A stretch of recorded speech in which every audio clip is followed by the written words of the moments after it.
Hello, good evening everyone. मैं आप सबके सामने रिदा सिद्दीकी। आज अपने नए टॉपिक के साथ बात करते हैं। आज हमारा नया टॉपिक क्या है? आज हमने कल तक अपना देखा 3.4, हमने 3 यूनिट का फिनिश कर दिया था। तो आज मैं अगर बात करूं, सॉरी यहाँ मैंने मेंशन नहीं कर रखा, बट मैं ऐसे वर्बली आपको बता रही हूँ। 3.5 यूनिट 3 का 3.5 है।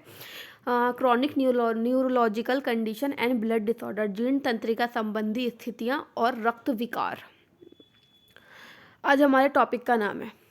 ठीक, अगर मैं देखूं, यहाँ बात कर रही है neurological conditions and blood disorder. कौन कौन से ब्लड डिसऑर्डर होते हैं और न्यूरोलॉजिकल कंडीशन कौन कौन सी होती हैं। तो भारत में RPWD एक्ट 2016, ये एक्ट हम पहले पढ़ चुके हैं। RPWD एक्ट 2016 में विकलांगताओं में क्या है, एक क्रॉनिक न्यूरोलॉजिकल कंडीशन भी शामिल है। तो क्या माना जाता है कि हम लोग ये देखेंगे कि न्यूरोलॉजिकल कंडीशन कौन कौन सी होती है। तो हम पहले फर्स्ट नज़र अपनी एक बार डालते हैं कि न्यूरोलॉजिकल कंडीशन होती कौन कौन सी हैं। हमने अपनी स्लाइड चेंज की, हमने देखा क्रॉनिक न्यूरोलॉजिकल कंडीशन कौन कौन सी होती हैं। मल्टीपल स्क्लेरोसिस, पार्किंसंस रोग, मिर्गी और तंत्रिका रोग। हमने देखा कि 4 प्रकार के रोग हैं, ये हमारे क्या कहलाते हैं, ये न्यूरोलॉजिकल कंडीशंस हमारी कहलाती हैं।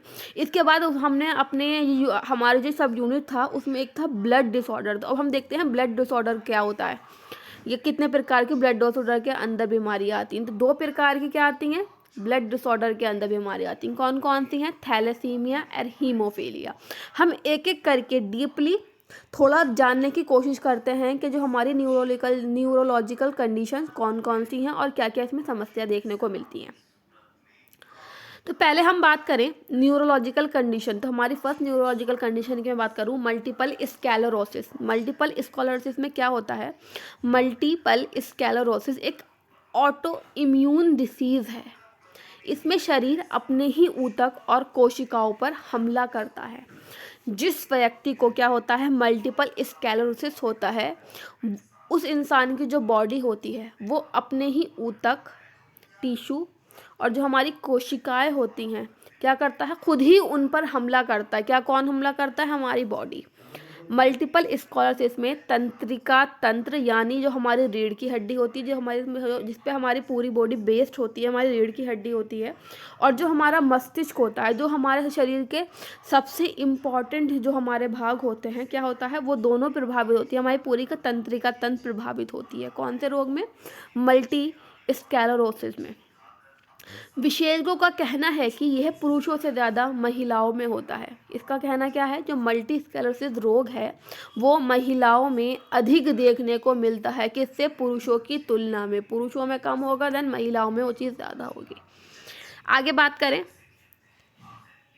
इस रोग में इम्यून सिस्टम मस्तिष्क और नर्वस सिस्टम पर नकारात्मक प्रभाव डालता है। कौन? जो हमारा इम्यून सिस्टम है वो हमारे मस्तिष्क पर और नर्वस सिस्टम पर क्या करता है? नकारात्मक प्रभाव डालता है, जिसके कारण हमारी क्या क्या एक्टिविटीज़ होती हैं, जो हमारी एक्टिविटीज़ प्रभावित होती हैं। शरीर एवं हाथ पैरों का कांपने लगना। हमने बहुत सारी कंडीशन में देखता है कि हमारे जो हाथ पैर हैं वो शेक करने लगते हैं, ज़्यादा ठंड लगती है, या बिना वजह कुछ ना कुछ जो हमारे मस्तिष्क की कोशिकाओं में किसी प्रकार की गड़बड़ी होती है, उस कंडीशन में भी चलते फिरते में भी कंपन महसूस होता है। जब बॉडी क्या करती है? शेक करती है। हाथ पैर जब हम चलते हैं, हमारी जो चलने की प्रक्रिया होती है वो भी प्रभावित होती है। उस चलते प्रक्रिया में भी क्या है, एक कंपनता महसूस होता है। ऐसे में रोगी को अपने खान पान पर अधिक ध्यान देना चाहिए। क्या है, जो लोग मल्टीपल स्क्लेरोसिस से ग्रसित होते हैं उन्हें कहाँ पर ज़्यादा ध्यान देना चाहिए? और अपने खाने पीने पर ज़्यादा ध्यान देना चाहिए। आगे बात करें लक्षण कि जो जिन लोगों को मल्टी स्क्लेरोसिस होता है इस रोग के लक्षण क्या होते हैं। अभी हमने ऊपर ही पढ़ा है कि हाथ पैर कांपते हैं, शरीर में कंपन होता है। आगे से और डीपली पढ़ते हैं हम लोग क्या इसके कारण का अक्षरों में शरीर के अंगों में कमजोरी, जो हमारे शरीर के पार्ट होते हैं, अंग होते हैं, क्या होती है वो, उसमें क्या होने लगती है? वीकनेस, कमजोरी होने लगती है।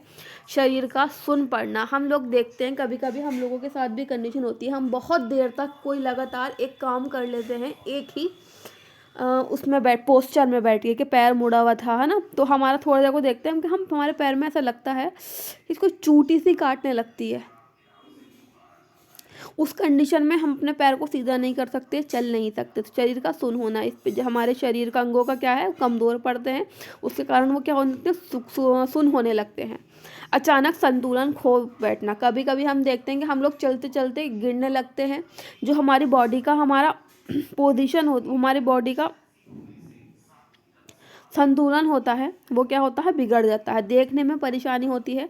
जो लोग मल्टीपल स्क्लेरोसिस रोग से ग्रसित होते हैं उन्हें क्या देखने में भी समस्या शामिल होती है। हमने कई देखा कि हमारे शरीर के जितने पार्ट्स होंगे वो क्या है, वीक हो जाते हैं, शरीर में सुन्नपन हो जाता है, जो हमारी बॉडी का संतुलन होता है वो भी खराब हो जाता है, और जो देखने में भी समस्या होती हैं। मरीज तनावग्रस्त हो जाता है, क्या मन जो होता है मरीज वो क्या होता है, स्ट्रेस होता है उसे। इस रोग में खान पीन एवं आहार पर अधिक ध्यान देना चाहिए। अगर किसी को मल्टी स्क्लेरोसिस है तो क्या है, उसे खान पान पर अधिक ध्यान देना चाहिए। वो कौन कौन से खाने की चीज़ें हैं जो हमें इस मरीज़ के रोगी को देनी चाहिए, हम एक बार उनके बारे में जान लेते हैं। फर्स्ट हम देखेंगे हमें ऐसे मरीज़ को क्या क्या चीज़ें देनी चाहिए और क्या क्या चीज़ें नहीं देनी चाहिए। तो फर्स्ट यहाँ लिखा है संतृप्त वसा के सेवन से परहेज करना चाहिए। यदि आपको मल्टी स्क्लेरोसिस की समस्या है तो संतृप्त वसा संबंधी आहार से क्या करना चाहिए, परहेज करना चाहिए।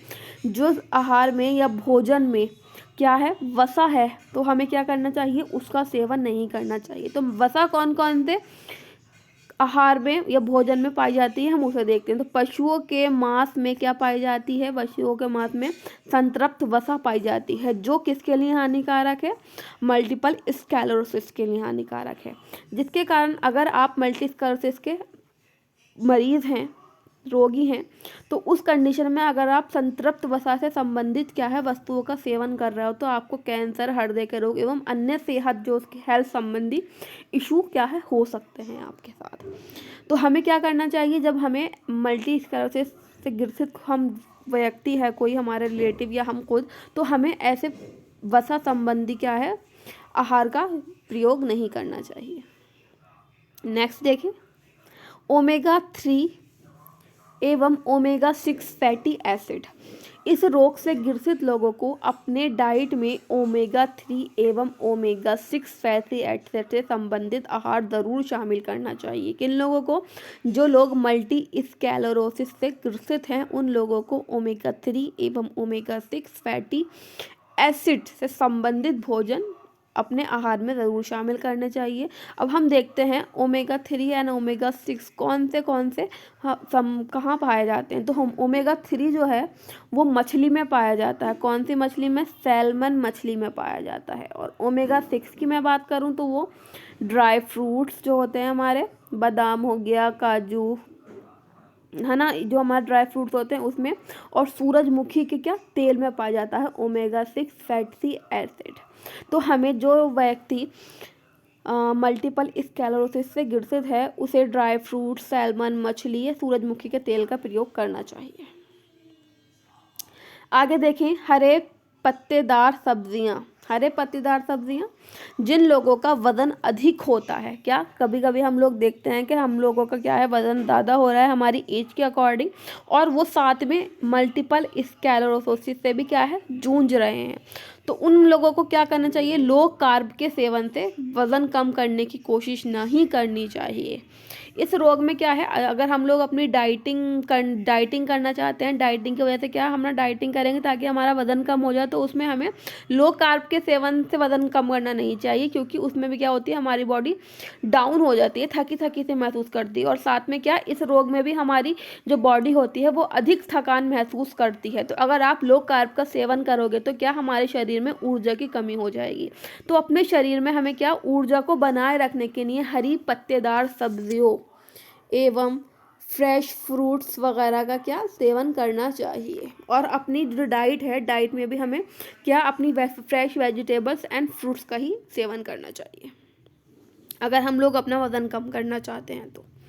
नेक्स्ट देखें क्या लिखा हुआ है, डेयरी प्रोडक्ट। डेयरी प्रोडक्ट में क्या होता है, ऐसे रोग वाले व्यक्तियों के लिए डेयरी प्रोडक्ट भी लाभदायक होते हैं। चाहे तो लो फैट डेयरी के प्रोडक्ट का सेवन करना चाहिए। दूध हो गया हमारा, दही हो गई, सब क्या है, हमारे लो फैट डेयरी प्रोडक्ट है। क्यों, जो हमारे डेयरी प्रोडक्ट होते हैं उसमें कैल्शियम, विटामिन डी की मात्रा अधिक होती है।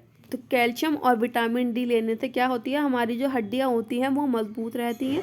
और जब हमारी हड्डियां मजबूत होंगी तो हमारी क्या है, हमारा जो शरीर है वो अन्य प्रकार की बीमारियों से बचा रहेगा। हमारा इम्यूनिटी सिस्टम अगर सही होगा तो क्या है, अगर हमारे बॉडी में कोई रोग एंटर करता है तो वो उसे लड़के ख़त्म कर देता है। तो हमें क्या करना चाहिए कि अगर हमें हमारी बॉडी में हम क्या कर रहे हैं, अच्छा उसे पदार्थ दे रहे हैं, सेवन कर रहे हैं अच्छी अच्छी चीज़ों का, तो हमारी इम्यूनिटी सिस्टम अच्छा रहेगा और हम मल्टीपल स्क्लेरोसिस जैसे बीमारियों से बचे रहेंगे। आगे देखें क्या बात कर रहे हैं।